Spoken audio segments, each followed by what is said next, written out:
こんにちは。旅と鉄道のチャンネルです。今年も桜の季節がやってきたということで、毎年開花の時期を見計らって2、3カ所巡っておりますが、その中でも特に京都に行くことが近年増えているように思います。しかしながらインバウンドの関係で観光客が年々増えておりますので、今年はこちら大阪環状線の桜宮で下車いたしまして、これから大阪府から和歌山県にかけてなるべく駅から近くて歩いて行けるようなところ5カ所を行こうかと計画しております。それでこちらの公園を毛馬桜宮公園と言いますが、川の両岸におよそ4800本咲いているとされております。この川は淀川から分岐した大川という川になりまして、この先で堂島川と土佐堀川の2つに分かれ、その間にある中州のようなところが中之島になります。その辺りまで距離にしたら5、6キロはあろうかと思いますが、どこまでがこの毛馬桜宮公園なのかちょっと境界はわからないんですが、ずっと点々と桜が続いているわけでございます。撮影日は4月6日で日曜日でしたので、混み合うと思って朝早く出てきましたが、面積がかなり広いので人々は分散されるので、その辺はあんまり心配いらないかと思います。ただ朝早かったので、こういった水上バスがまだ営業しておらず乗れませんでしたので、こういった船で花見をするのも悪くないかなと思いました。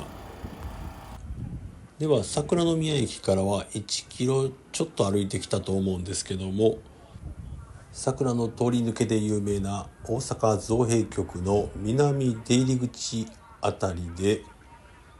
この大川を渡ってみたいと思います。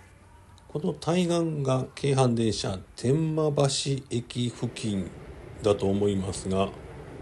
ちょっと眺めておりますと京阪電車の8000系特急出町柳行きやと思いますけども、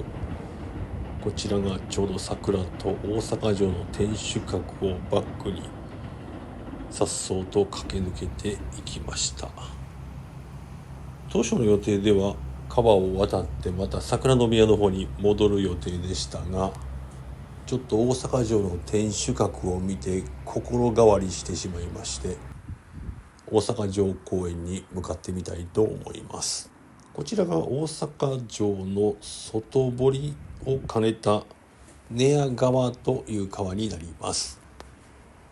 この川を歩道橋のような形で簡単に渡れるんですけども、渡りますと城内に入ってきます。昔の人はこんな大きな岩どないして運んだのかと疑問に思いつつ進んでいきますと、今度は内堀が見えてまいりまして、この内堀のさらに中が本丸ということでございます。さて時刻は朝9時過ぎになりまして、そこそこ人手も増えてまいりました。今回のテーマといたしましては、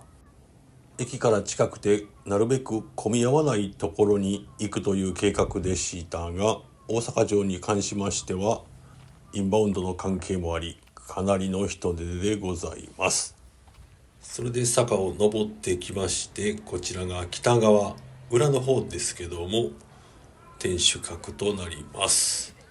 正面に回ってきますとこんな感じ。この本丸付近はあまり桜がない感じでございます。少し下がってきますとこのような感じ。それから二の丸か三の丸あたりだと思いますが、この辺はこの後にお花見宴会があるというような感じで、皆さん場所取りに余念がないというところでございます。大阪城公園全体としては3000本の桜があるということで、ほんの一部だけですがご紹介させていただきました。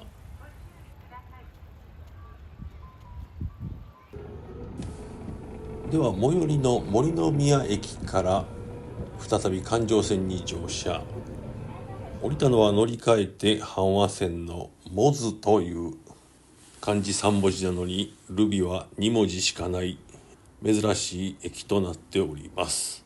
ここには世界遺産の大山古墳、以前は仁徳天皇陵と呼ばれていた古墳があるわけなんですが、地図で見てみますとちょうど隣の三国ヶ丘駅まで一駅分あるという、そういう大きな古墳でございます。それでその古墳の隣が大山公園という大きな公園になっておりまして、この公園内にはいくつもの小さな古墳もあったり、あと堺市立の博物館やら古墳のビジターセンターなんかも併設されております。それで桜はまばらなんですが、この見えてる一角だけ集中して桜が咲いておりまして、この桜を求めて人々もここに集中しているというわけでございます。それでこちらが以前から一度は行ってみたかった仁徳天皇陵の妖拝所になります。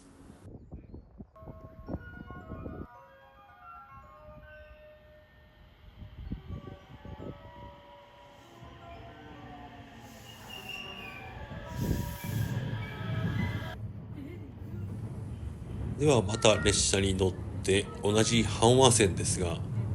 大阪府最後の駅山中谷という駅になりますが、ここは駅そのものが花見スポットと言っていいような、そういう小さな駅でございます。駅舎の方はこんな感じで、普段はおそらく利用客のかなり少ない、多分無人駅やと思いますが、この桜のシーズン年に10日間ほどは劇的に利用客の増える、そういった駅に変貌するということでございます。山中谷駅の周辺、駅と線路に沿っておよそ1000本ほどのソメイヨシノと山桜があるということなんですが、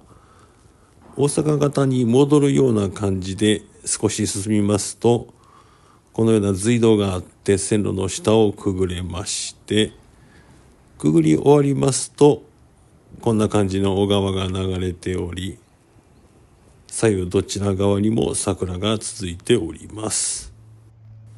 それで駅のアナウンスと発車メロディーが鳴りましたら、列車が来る合図ですのでカメラを構えますと、桜の中から列車がやってくるわけでございます。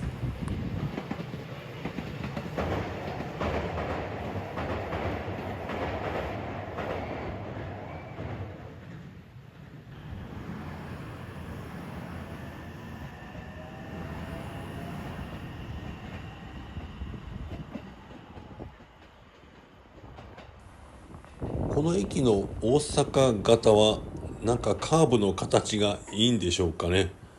撮り鉄の方々が集まっております。おそらく特急のパンダ黒潮とかそういったものの時間を調べて場所を確保するために陣取っているんだと思いますが、私もこういった特急を取ってみましたが、普通電車と違って駅で減速しないのでなかなか難しいというところでございます。では山中谷を後にしまして、またまた阪和線を南下、終点の和歌山からは紀勢本線に乗り換え、見えてる列車は和歌山電鉄の多摩電車になります。和歌山で紀勢本線に乗り換えわずか2駅ですが、降りたのは君井寺駅。もうすでに目的地の君井寺が見えておりますが、駅からはだいたい徒歩で5、6分というところでしょうか。重要文化財の楼門が見えてまいりました。この楼門をくぐりますとかなり急勾配の階段になっておりますが、ちょっと朝から歩き詰めで足がパンパンに棒のようになっておりましたので、ここはケーブルカーを使いました。ケーブルを名乗っておりますが、自分でボタンを押すいわゆる車高エレベーターのイメージで、乗ってるのは1分ちょっとぐらいだと思いますが、片道200円の費用は発生しますが、これで高さ30メートルぐらいですかね。だいたいマンションの10階分ぐらいのイメージですけど、その高さを稼いだということでございます。ケーブルカーを降りますと道が平らになりまして、この先で本堂行きのエレベーターにつながります。なので車椅子の方とかでも階段を使わずに本堂まで行くことが可能です。ちなみに階段はこんな感じ。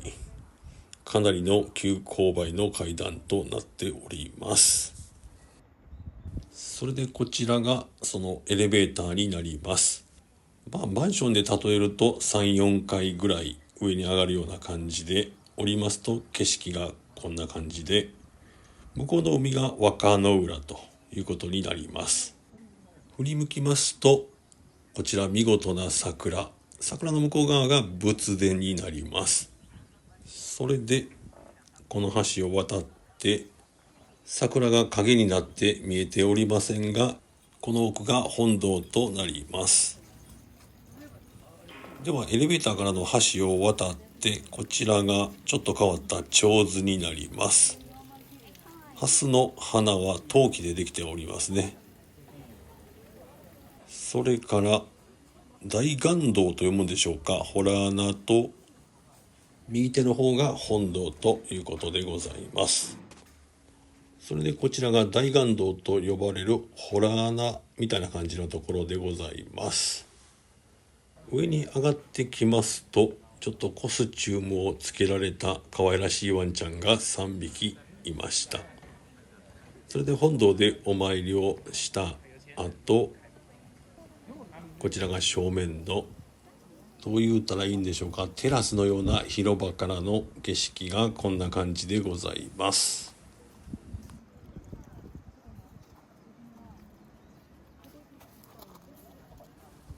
位置的にはこちらが本堂のさらに高いところにちょっと見えにくいですが多宝塔が立っております。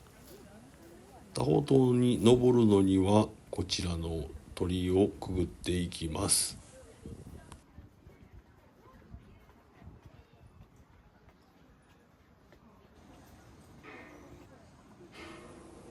登ってきますとちょっとした広場で、多宝塔はこんな感じでございます。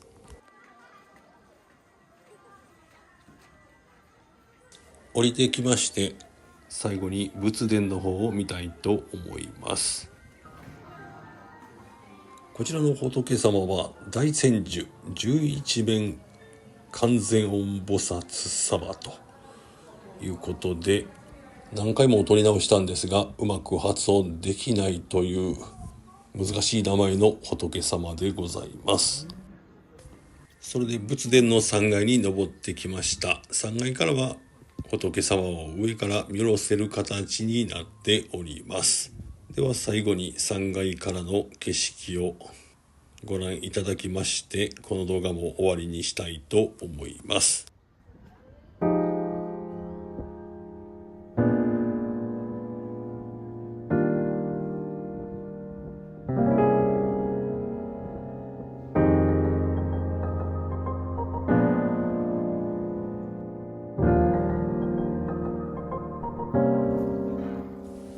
では今回は5カ所の桜の名所をお届けしてまいりましたが、